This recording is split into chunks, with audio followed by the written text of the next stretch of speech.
G'day, Geoff Lewis here from Seriously Series, and welcome to another special episode of Unique 4x4. Here today we're not going to be looking at the Series 3 Land Rover here behind me. No, we're going to be looking at something that's even more special than a Series Land Rover. We're going to be looking at a vehicle that wasn't built, that wasn't modified, it was engineered.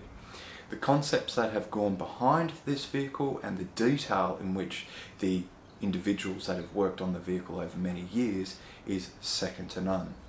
This has allowed the vehicle to evolve to become probably the world's fastest, or if not the fastest variant of this particular vehicle.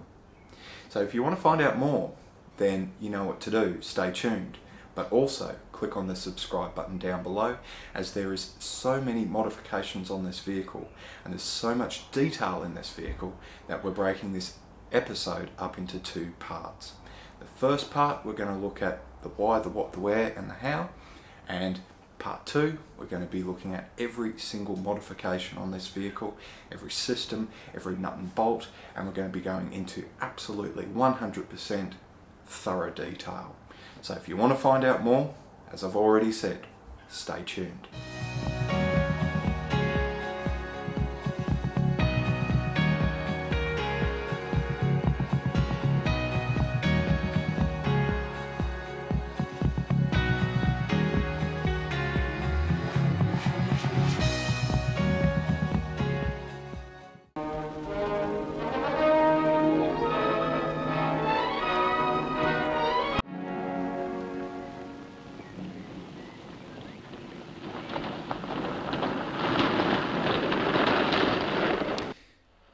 Since its inception, the Land Rover has been adapted to complete a variety of different tasks. It is therefore not surprising that the Land Rover would be adapted and used in the off-road racing scene, first seeing significant use in the Camel Trophy with the Series 3 variant. Later variants such as the Defender would see it pushed to its absolute limit, giving a need for further adaptations of the vehicle with racing in mind, and these would evolve over the coming decades. This would ultimately lead to one of its most extreme refinements of the vehicle that we can see here today. Yep, cool.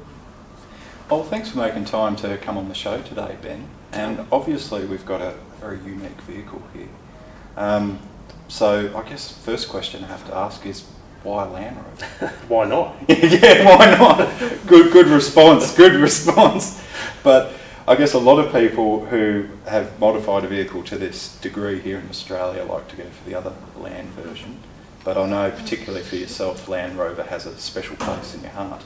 Yeah, well, Land Rover's been my first car that I ever had, and it's been the majority of cars that I've ever had. Oh. Dipped the toe into the Land Cruiser and the patrol side of things, but well, as you can see in the shed here, the Land Rovers still outnumber everything else. Yeah. So you keep coming back either way. Not many people do that. So well, I've just done so in a fairly major way, that I had a collection of 40 series and FJ55 Land Cruisers that I've thinned them all out and replaced them all with Defenders and Series Land Rovers. Okay. So what's sort of the appeal for you, Ben, with the Land Rover? There's an element of the camaraderie of fellow fans and people that want to follow and enjoy the mark, as well as the uniqueness that they're not just something that every man and his dog has on every street corner. That whilst you can go to any corner of the world and run into a Land Rover or a Land Rover fan, they're not in your face like the same 70 series that everyone has. Yeah, and I think with your collection that you've got here, Ben, that really sort of summarises that very well, because yes, they are all Land Rovers, but even just between years it can be slightly different. You know, you'll have a left-hand thread on the brake master cylinder, and the next year will be a right-hand thread just to keep you on your toes. Well, there's just as many different Land Rovers as there are Land Rover fans. Oh, that's a good way of putting it, Ben. That's a good way of putting it. But I guess back on topic, what do we have here, Ben? Well, this is probably the only Land Rover of its kind that you'll run into, or of this particular build and what it was built for.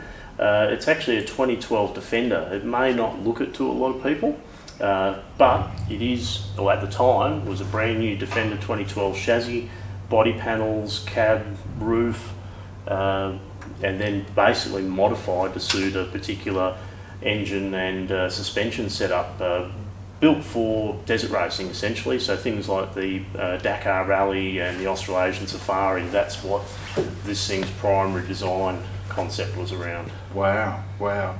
And you didn't build this yourself? This is a recent sort of purchase for yourself? No, I've just added this to the collection. I've known of this car since it was built and known the gentleman that built it, Dave down in Perth, who's done an exceptional job on having this car put together by Works Auto down there. Okay.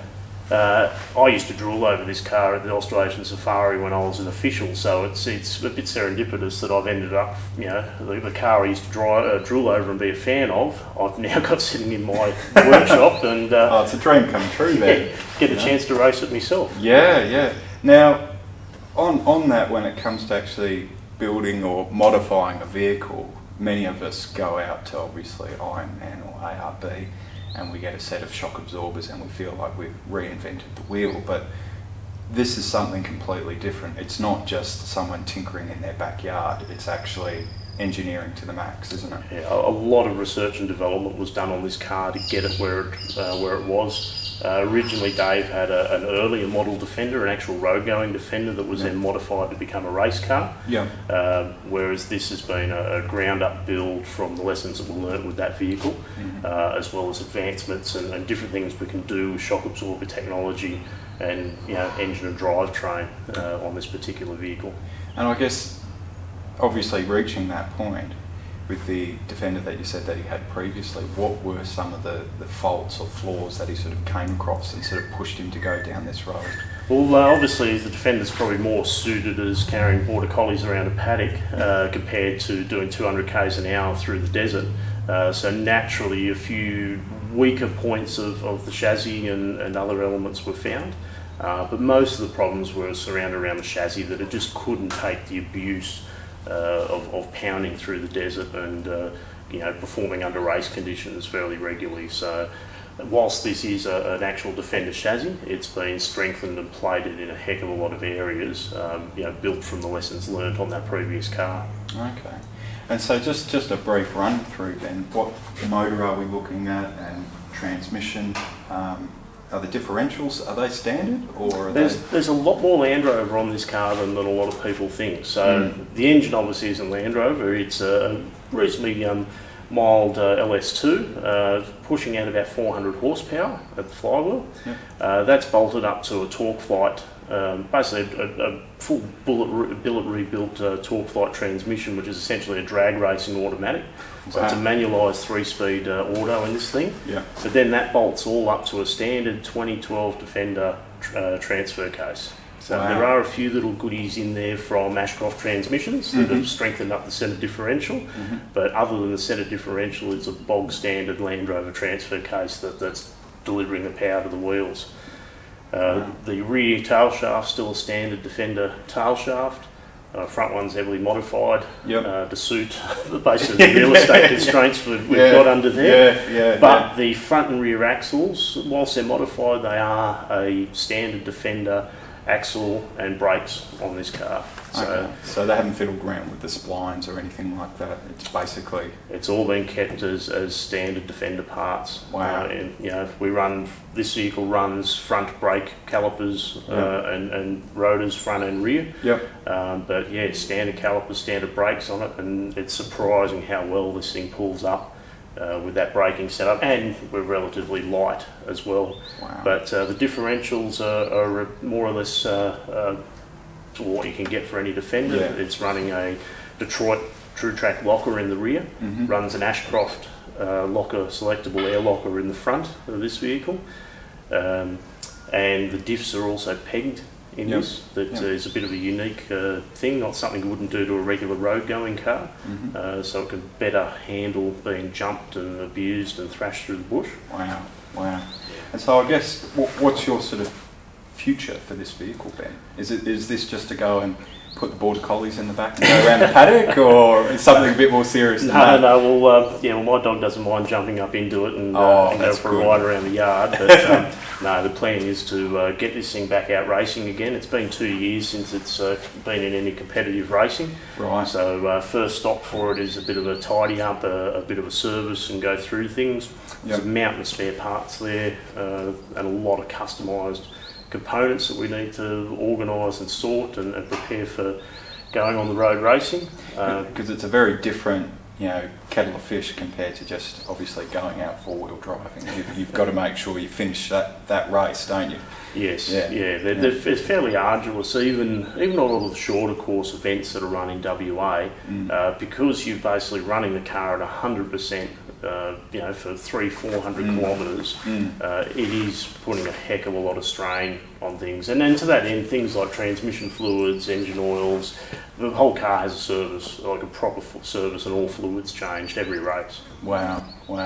And so are there any particular races that you're sort of looking forward to or sort of aiming towards in 2021 where people might be able to see this beast in action? We're going to try and bring this one, as well as our other race vehicle, out to all the races in the WA Off-Road Championship this year. Okay. Yep. So hopefully the first one out for this guy will be Perenjori. Okay. But the two favourites of the year are certainly Gascoyne Dash up in Carnarvon. That's definitely a favourite for us in the calendar, as well as the Kalgoorlie Desert Race, so right here at home. Oh, that's brilliant.